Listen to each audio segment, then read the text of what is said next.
الحمد لله نحمده ونستعينه ونستغفره ونؤمن به ونتوكل عليه ونعوذ بالله من شرور أنفسنا ومن سيئات أعمالنا من يهده الله فلا مضل له ومن يضلله فلا هادي له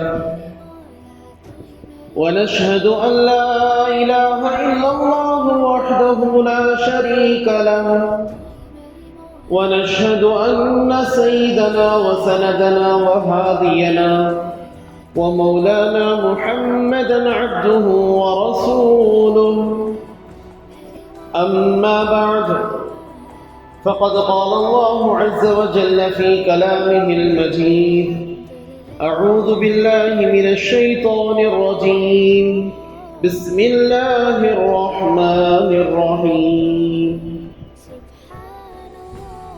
تبارك الذي بيده الملك وهو على كل شيء قدير الذي خلق الموت والحياة ليبلوكم أيكم أحسن عملا وهو العزيز الغفور وقال النبي صلى الله عليه وسلم كل أمتي يدخلون الجنة إلا من أبى قالوا يا رسول الله صلى الله عليه وسلم ومن يأبى قال من أطاعني دخل الجنة ومن عصاني فقد أبى أو كما قال عليه الصلاة والسلام آمنت بالله صدق الله مولانا العظيم وصدق رسوله النبي الكريم ونحن على ذلك لمن الشاهدين والشاكرين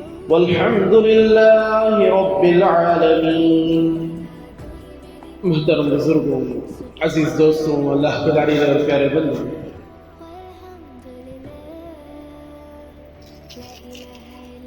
دنیا میں جتنے نیک لوگ ہیں جو اللہ پر، نبی پر، آخرت پر ایمان رکھتے ہیں، صبح شام اس کوشش میں لگے رہتے ہیں کہ ان سے کچھ نیک کام سرزد ہو جائے، کچھ نیک اعمال وہ کر لیں۔ دوڑ دھوپ کوشش یہ ہوتی ہے کہ ہر عمل میں کچھ نیکیاں ان سے ہو، گناہوں سے جتنا ہو سے بچ سکے۔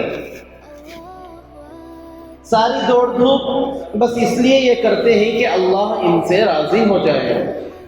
یا حضرات کا وقت پر آ جانا، دینی باتیں سننا، بیٹھنا۔ جو حضرات فجر پڑھتے ہیں، فجر میں میٹھی نیند کو چھوڑ کر اٹھنا، لین دین میں سچائی اور امانت داری کا معاملہ رکھنا، زبان کو اپنی پاک رکھنا، جھوٹ سے، غیبت سے، ہر اعتبار سے جتنے بھی نیک کام کرتے ہیں، ہر ایک کا یہی مقصد ہے کہ بھی اللہ راضی ہو جائے، ہے نہیں؟ اللہ کو راضی کرنا ہے، اپنے آپ کو اللہ کا نزدیک اور قریب ترین بندہ، اللہ کا مقبول بندہ بنانا ہے۔ انسان یہ کوشش تو کر رہا ہے کہ اللہ کا قریب ہو جائے، اللہ کو راضی کر لے، مگر اس میں سب سے بڑی جو رکاوٹ ہے، سب سے بڑا جو انسان کا دشمن ہے، وہ چیز ہے نفس، انسان کے اپنے برے خواہشات۔ انسان کے دل کے اندر جو خواہشات امٹتے ہیں، کسی کام کے کرنے پر ہمیں جو چیز ابھارتی ہے، اسے نفس کہا جاتا ہے۔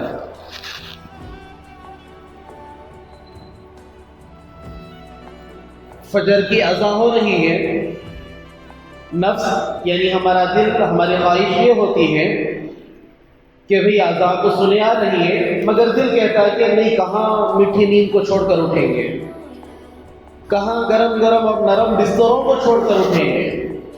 ٹھنڈے پانی میں کون وضو بنائے گا؟ بعد میں بھی پڑھ سکتے ہیں، یہ خواہش کہتی ہے۔ مگر جس کے دل میں اللہ کا خوف ہوتا ہے، تقویٰ ہوتا ہے، اللہ کو راضی کرنے کا شوق اور ولولہ ہوتا ہے، وہی انسان اپنے آنکھ کو جھٹک کر اٹھتا ہے اور آ کر اپنے رب کے سامنے جس وقت اکثر سو رہے ہوتے ہیں وہ آ کر اپنی پیشانی اپنے رب کے سامنے رکھتا ہے، ٹیکتا ہے۔ خواہشات انسان کی دشمن ہے، نفس انسان کا دشمن ہے انسان کے کامیاب ہونے میں، چاہے دنیاوی اعتبار سے ہو یا چاہے اخروی اعتبار سے۔ آفس کو اٹھنا ہے، 8 بجے وہاں پر اٹینڈنس دینا ہے، اس کے لیے کم سے کم 6:30 7 بجے 1 گھنٹہ پہلے کم سے کم اٹھنا ہوگا۔ دل چاہتا ہے کہ اور سوئے، خواہش ہے کہ اور سو جائے، مگر اگر اسے وہ کامیابی چاہیے، اگر اسے کام چاہیے جس سے اس کا گھر چلتا ہے، اس کا پیٹ پلتا ہے، اس کے بیوی بچوں کا پیٹ پلتا ہے، تو اسے اپنی خواہش کو مار کر کچل کر اٹھنا پڑے گا اور اس کے لیے جدوجہد کرنی پڑے گی، چاہے دنیاوی اعتبار سے دیکھ لے یا اخروی اعتبار سے دیکھ لے۔ جب تک خواہشات کو ماریں گے نہیں، خواہشات کو کچلیں گے نہیں، خواہشات کا گلا نہیں گھوٹیں گے، کامیابی حاصل نہیں ہو سکتی، کامیابی ہرگز حاصل نہیں ہو سکتی۔ اللہ رب العزت نے جب انسان کو پیدا فرمایا ہے، اللہ تعالیٰ نے اس کی فطرت میں یہ چیز ڈالی ہے کہ خواہشات اس کے اندر آتی ہیں، خواہشات اچھائی کی بھی، خواہشات برائی کی بھی، مگر خواہشات آتی ضرور ہیں۔ اللہ تعالیٰ فرماتے ہیں فَأَلْهَمَهَا فُجُورَهَا وَتَقْوَاهَا کہ ہم نے اس کے اندر ڈالا ہے، اس کے نفس کے اندر خواہشات کو ہم ڈال رکھا ہے، پیدا کر رکھا ہے اس کی فطرت میں اس چیز کو، فجورہا و تقواہا، نفس کی برائی کو بھی اور نفس کی اچھائی کو بھی۔ اب انسان کے ہاتھ میں ہے کہ اچھائی کو مضبوط تھامے اور اس کے اعتبار سے زندگی گزارے، یا خواہشات کے سامنے اپنے آپ کو مجبور کر کے ڈال دے اور خواہشات کا غلام بن جائے۔ آگے اللہ تعالیٰ فرماتے ہیں قد افلح من زکاہا، وہ شخص کامیاب ہو گیا جس نے نفس کو پاک کر لیا برائیوں سے، بری خواہشات سے، اللہ کی نافرمانیوں سے، نبی کی نافرمانی سے۔ جس نے اپنے نفس کو، اپنے دل کو پاک کر لیا، وہ شخص کامیاب ہو گیا۔ اللہ کے نبی صلی اللہ علیہ وسلم فرماتے ہیں کہ وہ شخص کامل مومن نہیں ہو سکتا جس کے خواہشات میرے لائے ہوئے دین کے تابع نہ ہو جائیں۔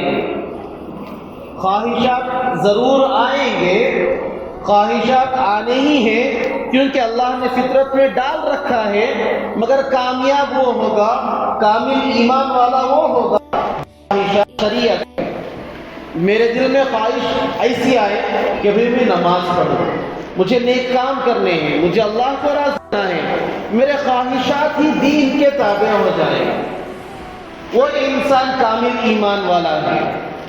اگر کسی کے خواہشات اللہ کے نبی صلی اللہ علیہ وسلم کے لائی ہوئی شریعت اور اس دین تابع نہیں ہوں گے، اللہ کے نبی صلی اللہ علیہ وسلم فرما رہے ہیں کہ وہ شخص کامل ایمان والا نہیں ہے، وہ شخص مومن نہیں، مسلمان نہیں ہے، اس کا ایمان کامل درجے کا نہیں ہے جو کامل درجہ اللہ اور اللہ کے رسول چاہتے ہیں۔ لہذا انسان کو چاہیے کہ اپنی خواہشات کو دبائے، اپنی خواہشات کو کم کرے، خواہشات کو کچل ڈالے، رونگ ڈالے۔ ظاہر بات ہے کہ اللہ تعالیٰ نے گناہوں کے اندر ظاہری طور پر مزہ رکھا ہے۔ گناہ کرنے میں انسان کو لذت محسوس ہوتی ہے، مزہ ملتا ہے وقتی طور پر، مگر اس کے پیچھے جو عذاب ہونے والا ہے، جو سزا ہونے والی ہے، وہ بڑی دائمی سزا ہے، وقتی طور پر کچھ دیر کے لیے مزہ، مثلا ٹی وی دیکھنا، موویز دیکھنا، یا کوئی بھی غلط کام جو اللہ تعالیٰ کے منع کردہ چیزوں میں ہو، ان اعمال کو کر لینا، وقتی طور پر مزہ لگے گا، وقتی طور پر وہ چیز اچھی لگتی ہے، وقتی طور پر انسان کا دل چاہتا ہے کہ میں یہ کام کر گزروں۔ تنہائی ہے، موبائل ہاتھ میں، پہلے تو سنیما گھر جانا پڑتا تھا دیکھنے کے لیے، تھیٹر جانا پڑتا تھا، اب تو موبائل ہاتھ میں، انٹرنیٹ اس کے اندر ہے، تنہائی ہے، اکیلے کمرے میں دل چاہ رہا ہے کہ کوئی چیز دیکھے، کچھ بھی انسان دیکھ سکتا ہے، وقتی طور پر مزہ اس کو مل رہا ہے، اس لیے انسان وہ گناہ کر گزرتا ہے۔ ظاہری طور پر گناہوں میں لذت ہے، گناہوں میں مزہ ملتا ہے، اس لیے جی چاہتا ہے، دل چاہتا ہے کہ وہ کام کر گزرے، مگر اللہ کے نبی صلی اللہ علیہ وسلم نے فرمایا کہ انسان ان چیزوں سے رک جائے، اس ظاہری مزے سے رک جائے، تھوڑی دیر کے لیے مشکل ہوگی، تھوڑی دیر کے لیے تکلیف ہوگی، مشقت ہوگی، دقت ہوگی اس گناہ سے رکنے میں، اس مزے کو، اس گناہ کے کرنے سے رکنے میں تھوڑی مشکل برداشت کرنی ہے، اور پھر اللہ تعالیٰ زندگی بھر کا سکون عطا فرماتے ہیں۔ اللہ کے نبی صلی اللہ علیہ وسلم نے فرمایا، حجبت النار بالشہوات وحجبت الجنت بالمکارہ۔ لمبی حدیث ہے، اللہ کے نبی صلی اللہ علیہ وسلم فرماتے ہیں کہ اللہ رب العزت نے جنت بنائی، حضرت جبرائیل علیہ السلام کو حکم دیا کہ جبرائیل جاؤ جنت کا معائنہ کر کے آؤ، کہ جاؤ دیکھو کہ ہم نے اپنے نیک بندوں کے لیے کیا کیا انعامات رکھے ہیں، کیا کیا چیزوں کو ہم نے چن رکھا ہے، کیسے محلات ہیں، کیسے باغات ہیں، کیا کیا ایسے بے شمار انعامات ہیں کہ انسان کے ذہنوں میں بھی وہ چیزیں نہیں گزر سکتی ہیں۔ جتنا بھی انسان سوچ لے کہ جنت ایسی ہو سکتی ہے، جنت اس سے اعلیٰ چیز ہے۔ فَلَا تَعْلَمُ نَفْسٌ مَّا أُخْفِيَ لَهُم مِّن قُرَّةِ أَعْيُنٍ جَزَاءً بِمَا كَانُوا يَعْمَلُونَ۔ اللہ فرماتے ہیں کسی آنکھ نے آج تک دیکھا نہیں کہ اس کے نیک کاموں کے بدلے میں اس کے لیے ہم نے کیا کیا کر رکھا ہے، اس کی آنکھوں کی ٹھنڈک کے لیے۔ دنیا میں انسان تکلیف اٹھا کر جائے گا، قیامت میں اللہ تعالیٰ اس کی آنکھوں کو ٹھنڈک عطا کریں گے، اس کے دل کو سکون عطا کریں گے اپنے انعامات دے کر، اس کو جنت عطا کر کے۔ بندہ جنت کو دیکھ کر کہے گا کہ جو سوچا تھا اس سے تو بہت الگ نکلا۔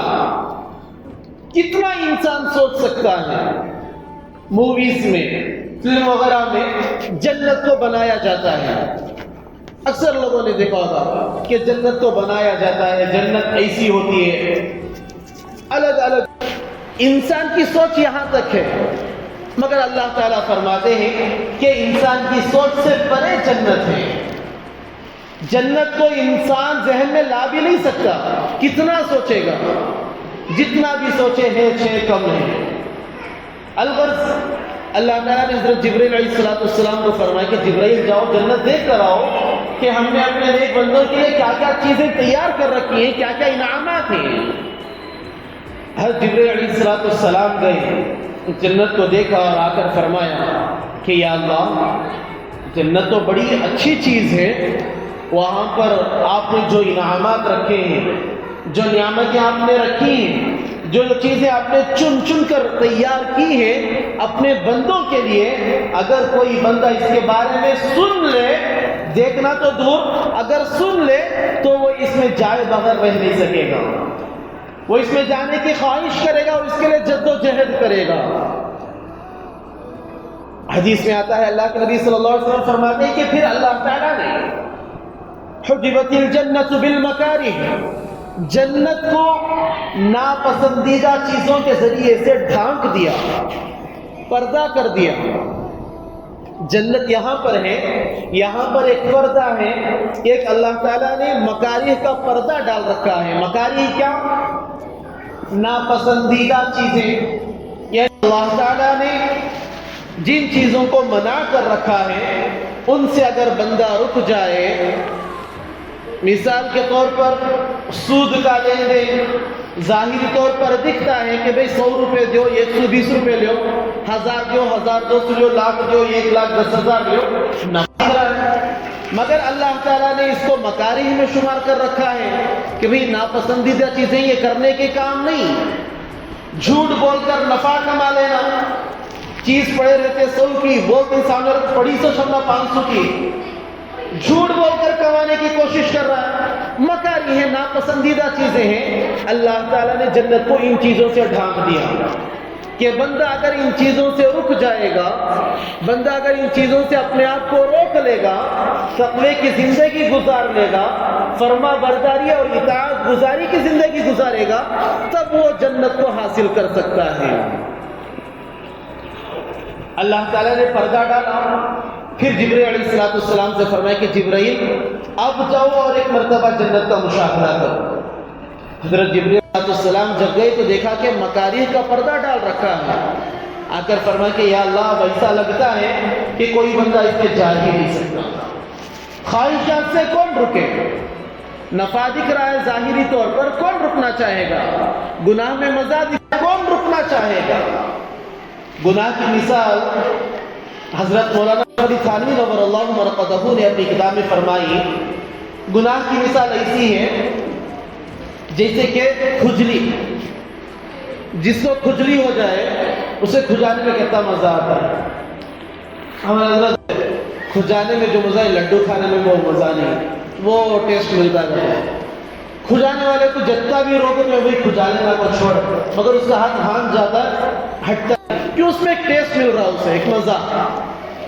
تو حضرت نے فرمایا کہ خواہش گناہ ایسی ہے کہ بھئی کھجانے میں مزہ مل رہا ہے، مگر وقتی طور پر مزہ، کھجانے کے بعد کھجا کو خون نکلتا ہے، وہ زخم بڑھتا ہے، زخم پھیلتا ہے، اس کا جو اس کی جو سزا بعد میں اسے مل رہے وہ اس سے غافل ہے۔ وہ وقتی مزے کے لیے کھجانے میں ایسا لگا ہوا ہے کہ بعد کے نقصانات سے وہ غافل پڑا ہوا ہے، غفلت میں پڑا ہوا ہے، لا علمی میں۔ فرمایا کہ گناہ ایسی ہی چیز ہے کہ وقتی طور پر مزہ ہے کہ انسان وقتی مزے کے لیے کر گزرتا ہے، پھر بعد میں دنیا میں بھی اس کی نحوست بھگتنی پڑتی ہے، اس گناہ کے اثرات دنیا میں بھی ہوتے ہیں اور آخرت میں تو دائمی عذاب اس کو ملنے والا ہے۔ اور فرمایا کہ اگر کھجانے والا تھوڑی دیر کے لیے اگر رک جائے نہیں تو پھر وہ کھجلی خود بخود ختم ہو جاتی ہے۔ مچھر کبھی کاٹے، تھوڑی دیر صبر کر لے، خود بخود وہ کھجن ختم ہو جاتی، کھجلی ختم ہو جاتی ہے وہ، اور پھر اسے سکون ملتا ہے، عافیت ملتی ہے۔ فرمایا کہ گناہ سے بھی ایسے ہی وقتی طور پر انسان رک جائے، اپنے آپ کو روک لے، بچا لے، پھر اللہ تعالیٰ دائمی سکون عطا فرماتے ہیں۔ الغرض، اللہ تعالیٰ نے جنت کو مکارہ یعنی ناپسندیدہ چیزوں کے پردے میں رکھا۔ پھر فرماتے ہیں حدیث میں اللہ کے نبی صلی اللہ علیہ وسلم کہ اللہ تعالیٰ نے حضرت جبرائیل سے فرمایا کہ جبرائیل جاؤ جہنم کا مشاہدہ کر کے آؤ۔ ہم نے جہنم تیار کی ہے، اس کے اندر ہم نے طرح طرح کے عذابات رکھے ہیں نافرمانوں کے لیے، مشرکین و کفار کے لیے۔ لہذا حضرت جبرائیل علیہ السلام گئے اور جا کر جہنم کا مشاہدہ کیا، دیکھا، تو آ کر اللہ سے فرمایا کہ یا اللہ آپ نے جہنم ایسی بنائی ہے کہ اگر کوئی بندہ اس کے بارے میں سن بھی لے تو اس میں جانا وہ پسند نہ کرے گا، وہ اس سے بچنے کی مکمل کوشش کرے گا۔ پھر اللہ تعالیٰ نے جہنم پر خواہشات کا پردہ ڈال دیا، خواہشات کا پردہ۔ پھر حضرت جبرائیل علیہ السلام سے فرمایا کہ جبرائیل اب جا کر مشاہدہ کرو۔ حضرت جبرائیل علیہ السلام گئے تو دیکھا کہ جہنم پر خواہشات کا پردہ پڑا ہوا ہے۔ آ کر اللہ سے فرمایا کہ یا اللہ اب مجھے ایسا لگتا ہے کہ کوئی بندہ اس میں جائے بغیر بچ ہی نہیں سکتا، کوئی بندہ اس سے بچ نہیں سکتا، کیونکہ ہر کوئی خواہشات کا غلام ہے، ہر کوئی خواہشات کا غلام ہے۔ جو انسان کی خواہش ہوتی ہے انسان ہو کر گزرتا ہے۔ یہ ایک دھوکہ ہے، خواہشات ایک دھوکہ ہے۔ یہ ہمارے دل میں، ذہنوں میں ہمیں بٹھانا ہے کہ خواہشات ایک دھوکہ ہے۔ اگر کوئی انسان جو اپنی مرضی کے مطابق زندگی گزار رہا ہو. جیسے کہ یورپین اور آؤٹ آف کے اکثر ممالک میں اسی طریقے کی اب زندگی گزر رہی ہے. قانون بن گیا ہے کہ جو اپنی مرضی سے جو کرنا چاہے کر سکتا ہے، نہ کوئی اس کو کچھ بول سکتا ہے، نہ روک سکتا ہے، نہ ٹوک سکتا ہے، نہ اخلاق کے دائرے میں نہ دین کے دائرے میں. کوئی کسی کو کچھ بولنے کا حق نہیں. جو کچھ کرنا چاہے وہ اس کے لیے کھلی چھوٹ ہے. جسے کچھ دن پہلے پڑوسی ملک میں بھی بات اٹھی تھی، میرا جسم میری مرضی. ایک عورت نے آواز اٹھائی تھی کہ میرا جسم میری مرضی. مسلمان لڑکی تھی مگر دینی تعلیم سے وابستگی نہیں تھی، دینی تعلیم اس کے اندر نہیں تھی. والدین نے شاید دینی تعلیم اس کو نہیں دلائی ہوگی، مکتب میں بیٹھ کر قرآن کی، اللہ کے رسول کی تعلیم نہیں دلائی ہوگی. اس بچی نے کھلا اعلان کیا تھا کہ میرا جسم میری مرضی، میں جو چاہے کر سکتی ہوں. نہ علماء کو روکنے کا حق، نہ والدین کو روکنے کا حق، نہ کسی اور کو، نہ اخلاق کے دائرے میں، نہ دین کے دائرے میں. الغرض باہر زندگی یہی گزر رہی ہے کہ انسان جو کچھ کرنا چاہے کھلا کھلا کر سکتا ہے. ہر گناہ کے لیے اس کے لیے کھلے دروازے ملیں گے، ہر خواہشات کو پوری کرنے کے لیے دروازے کھلے ہوئے ملیں گے. مگر جا کر کوئی ان سے پوچھے کہ خواہشات کی جو منزل آپ طے کر رہے ہیں، کیا آپ نے اس خواہشات کی آخری منزل کو پا لیا؟ ایک مزہ، جو خواہشات کا جو مزہ ہوتا ہے، اس مزے کے آخری درجے تک آپ پہنچ گئے؟ ہر انسان اس کے جواب میں نہ ہی کہے گا. خواہش ایسی چیز ہے، ایک پوری کرو تو دوسری کا تقاضا کرتا ہے. اس انسان کا دل ایسا ہے کہ مزہ لے رہا ہے، گناہ میں مزہ ہے، ایک گناہ پورا ہوا نہیں کہ دوسرے گناہ کی طرف دل چاہتا ہے، دوسرا ہوا نہیں کہ تیسرے کی طرف دل چاہتا ہے. اور ہوتے ہوتے ہوتے انسان اس کا عادی بن جاتا ہے. لہذا خواہشات دھوکہ ہے، خواہشات دھوکے کی چیز ہے. گناہ عام ہو چکے ہیں. جہاں پر ایسی آزادی ہے کہ نہ کسی کو بولنے کا حق، نہ روکنے اور ٹوکنے کا حق ہے، گناہ عام ہے، زنا عام ہے. مگر وہ لوگ اتنی آزادی کے باوجود بھی سکون نہیں، اور رات کو سونے کے لیے نیند کی ٹیبلٹ لیتے ہیں. ان کے زندگیوں میں چین و سکون نہیں رہا.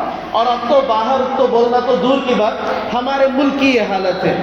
جو ہمارے ڈیولپ سٹی ہیں، جسے اب تو بنگلور بھی اس کے احاطے میں آ رہا ہے، ممبئی ہے، کلکتہ ہے، دلی ہے، یہ ایسی جگہ ہیں یہاں پر جا کر اگر کوئی لڑکا لڑکی بات کر رہے ہو، آپس میں مل کر بیٹھے ہوں، آپ انہیں کچھ کہہ نہیں سکتے. الٹا جواب ملے گا، آپ کو کیا کرنا، آپ کو کیا مطلب، آپ کو کیا ہمیں بولنے کا. یہ اب ہمارے ملک کی حالت ہے، اور غیروں کے بچے نہیں، ہمارے بچوں کی حالت ہے. ہمارے بچوں کی یہ حالت ہے. دینی تعلیم سے دوری ہے.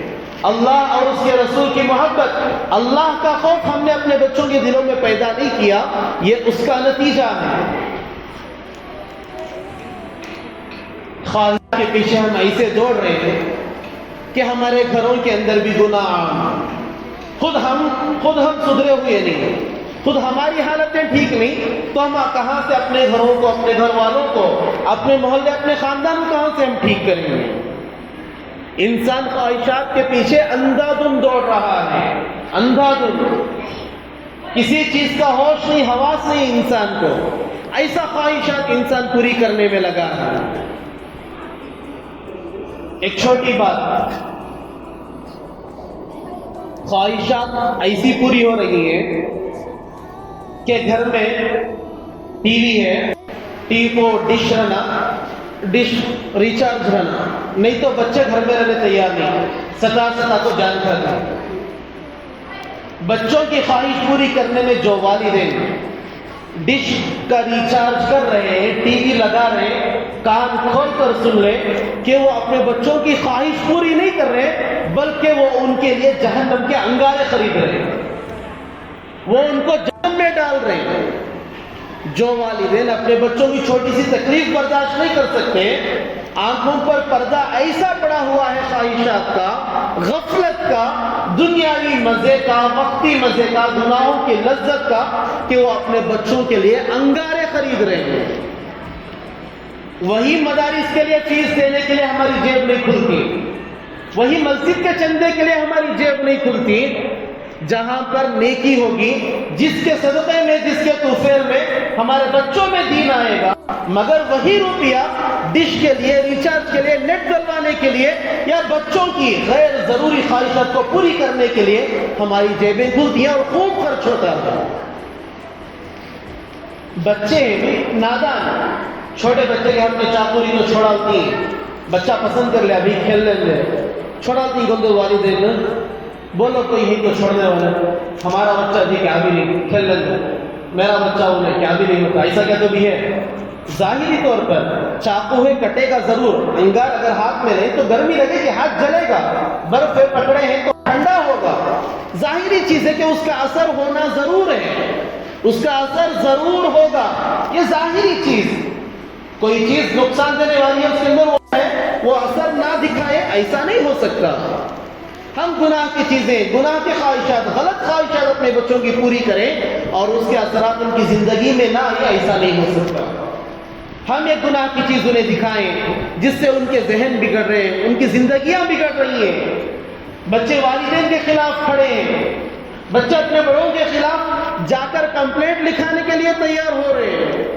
یہ سب کہاں سے سیکھ رہے ہیں؟ والدین تو سکھا نہیں رہے۔ یہ موبائل جو بچوں کو دیے جا رہے ہیں، یہ جو ٹی وی، یہ جو سیریل فلمیں وغیرہ دکھائی جاتی ہیں، یہاں سے انہیں ماشاءاللہ مکمل طور پر سبق ملتا ہے، مکمل سبق، ایسا سبق۔ ایک مطالعہ ہوا تھا، اس کے اندر میں پڑھا کہ جب کوئی چیز ہم سرسری طور پر دیکھتے ہیں، امیج وغیرہ، تو ہمارا ذہن اسے 5% ڈاؤن لوڈ کرتا رہتا ہے، یعنی 5% ہمارے ذہن میں وہ چیز آ جاتی ہے، محفوظ ہو جاتی ہے۔ جب کوئی ویڈیو وغیرہ دیکھتی تو 25%، مگر کسی ویڈیو کو بڑے دماغ کے ساتھ گھنٹے 1.5 گھنٹے کے لیے دیکھا جاتا ہے تو وہ مکمل طور پر ہمارے اندر سرایت کر جاتی ہے، مکمل طور پر ہمارے اندر وہ چیز سرایت کر جاتی ہے، محفوظ ہو جاتی ہے۔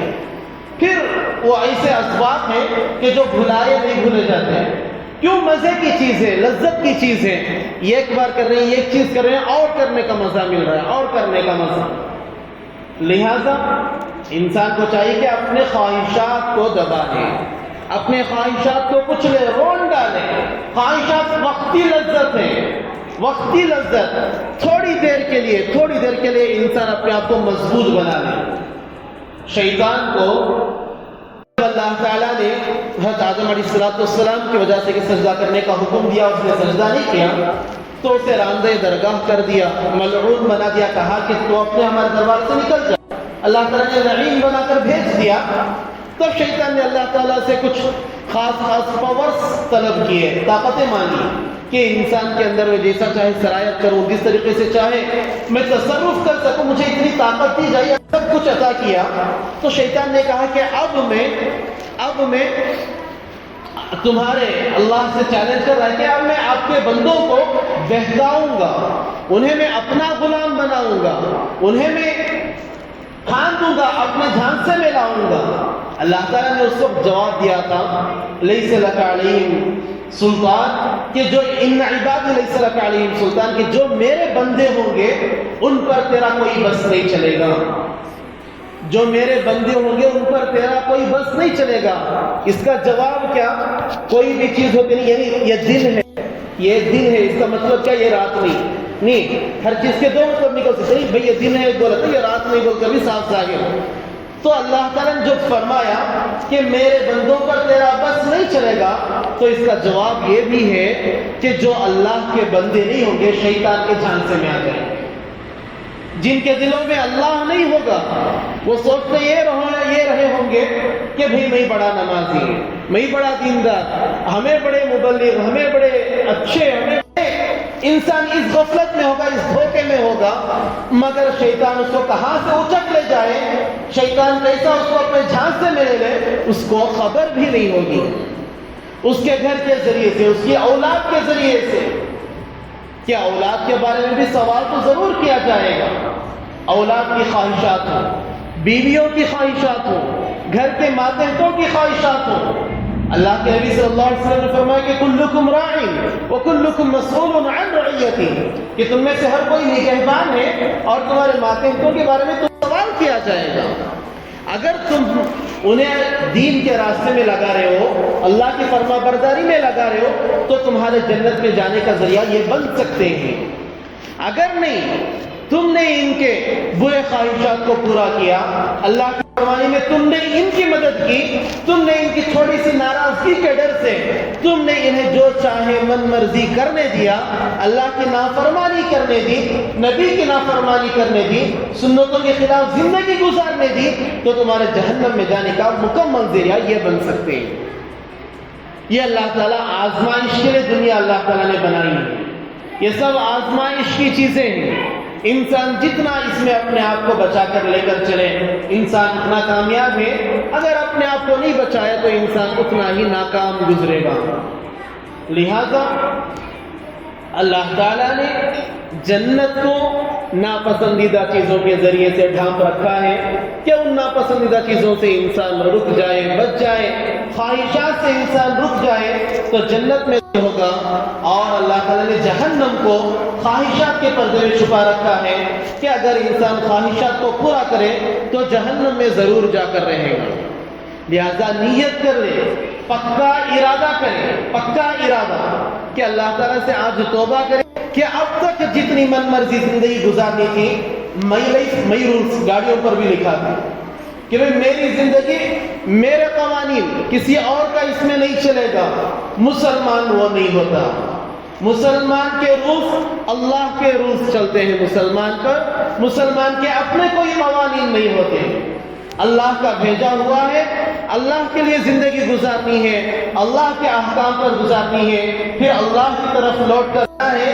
انسان ایسی زندگی گزارتا ہے، پھر اللہ تعالیٰ اس کو وہ زندگی دیتے ہیں جیسی وہ چاہتا ہے، کیونکہ دنیا میں انسان چاہے جو کچھ بھی کرے، ہونا وہی ہے جو اللہ چاہے گا۔ لہذا جو اللہ چاہتا ہے، جیسا اللہ چاہتا ہے ویسی زندگی گزارنے کی کوشش کرے۔ تو سب سے پہلے تو توبہ کریں کہ اب تک کی جتنی زندگی گزری، خواہشات پر گزاری، من چاہی زندگی گزاری، اللہ تعالیٰ کی نافرمانی میں گزاری، اس سے پکی سچی توبہ کرنا ہے اور آئندہ اس سے بچنے کا عزم مصمم کرنا ہے۔ ارادہ کرنا نہیں، صرف ارادہ نہیں، پختہ ارادہ کرنا۔ جب بھی کوئی قدم اٹھانا ہو تو دیکھیں کہ بھئی اس میں میرے اللہ کا کیا حکم ہے، اس پر میرا اللہ مجھ سے کیا مخاطب ہے۔ اگر اللہ کا حکم ہمارے اعمال کے مطابق ہے تو وہ عمل کرنا ہے، اگر ہمارے اعمال اللہ کے حکم کے خلاف ہیں تو ان اعمال سے رک جانا ہے۔ وقتی طور پر تھوڑی تکلیف، وقتی طور پر تھوڑی مشقت ہوگی، دل کو تکلیف ہوگی، ٹھیس پہنچے گی، کیا بھی یہ کام نہیں کر سکا، یہ مزہ نہیں لے سکا، دوسرے لے لے، میں نہیں کرے آنا، مگر اس تھوڑی دیر کے بعد اللہ تعالیٰ دلوں کو سکون عطا کریں گے، اطمینان عطا کریں گے، اللہ تعالیٰ ایمان کی لذت عطا کریں گے۔ ایمان لذت بہت بڑی چیز، بہت بڑی چیز۔ ہمارے بڑے حضرت مولانا مفتی شیخ اللہ خان صاحب دامت برکاتہم بنگلور کے ایک مرتبہ حضرت اپنی خانقاہ میں فرمایا کہ بدنگاہی آج ایک عام گناہ، یعنی بدنگاہی کہ نامحرموں کو دیکھنا، عورتوں پر نگاہ ڈالنا، بدنگاہی ایک عام گناہ ہے۔ اور یہ کیسا گناہ ہے، بازو والے کو نہیں معلوم ہوتا میں کسے دیکھ رہا ہوں، کیا دیکھ رہا ہوں، یہ میرا اور میرے اللہ کے درمیان کا معاملہ ہے۔ تو حضرت نے فرمایا کہ جیسے ہی بدنگاہی ہو جائے، اللہ نے پہلی نگاہ تو معاف کی ہے، اچانک نگاہ پڑے فوراً نگاہ جھکا لے۔ حضرت نے فرمایا کہ اللہ کے نبی صلی اللہ علیہ وسلم کی حدیث ہے کہ بندہ جب گناہ سے رکتا ہے اللہ تعالیٰ اسے ایمان کی لذت عطا فرماتے ہیں۔ حضرت نے کہا کہ جیسے ہی بدنگاہی ہو فوراً آنکھوں کو بند کر کے نیت کریں کہ یا اللہ میں تیری خاطر، تیری رضا کی خاطر اس گناہ سے رکتا ہوں۔ کوئی بھی گناہ ہونے والا ہو فوراً رکے اور نیت کرے، فوراً اللہ سے رجوع ہو کہ اللہ تیری رضا کے لیے میں اس گناہ سے رک رہا ہوں۔ حضرت نے کہا تھا کہ اللہ تعالیٰ اس کے دل کے اندر ایک نور عطا کریں گے۔ انسان تھوڑے دن اگر ان چیزوں پر پابندی کرے، اس عمل پر پابندی کرے، جیسے ہی گناہ ہونے والا ہے رکنا ہے اور اللہ سے رجوع کرنا ہے، کہنا ہے اللہ سے کہ یا اللہ تیری رضا کے لیے میں اس گناہ سے رک رہا ہوں، انسان کے دل میں وہ نور محسوس ہوگا۔ وہ اللہ تعالیٰ انسان کو دنیا میں رہتے ہوئے محسوس کروائیں گے کہ ایمان کا نور کیا ہوتا ہے، ایمان کی لذت کیا ہوتی ہے۔ اور جس کو وہ لذت حاصل ہوتی ہے، خدا کی قسم ساری دنیا کی لذت اس کے سامنے ہے، ساری دنیا کی لذتیں اس کے سامنے کم ہے، ایمان کی لذت جسے مل جائے۔ اللہ تعالیٰ سے دعا کہ اللہ تعالیٰ مجھے اور آپ کو کئی ساری باتوں کو سمجھ کر اس پر عمل کرنے کی توفیق عطا فرمائے. آمین. وآخر دعوانا الحمد للہ رب العالمین.